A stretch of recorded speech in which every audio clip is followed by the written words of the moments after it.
बिस्मिल्लाहिर्रहमानिर्रहीम।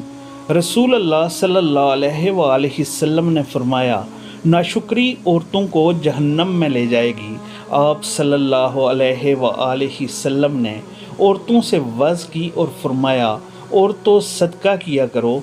मैंने देखा है कि जहन्नम में अक्सर औरतें जल रही हैं। एक साबिया बड़ी जुर्रत वाली थी। फरमाया, अल्लाह के रसूल सल्लल्लाहु अलैहि वसल्लम, हम क्यों ज़दे जहन्नम में, मर्द क्यों नहीं? आप सल्लल्लाहु अलैहि वसल्लम ने फरमाया, दो गुनाहों की वजह से तुम एक दूसरे पर लन तन ज़्यादा करती हो और खामदों की नाशुक्री करती हो।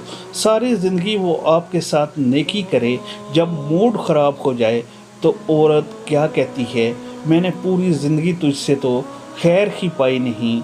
ये नाशुक्री है, लन तन ज़्यादा करती हैं।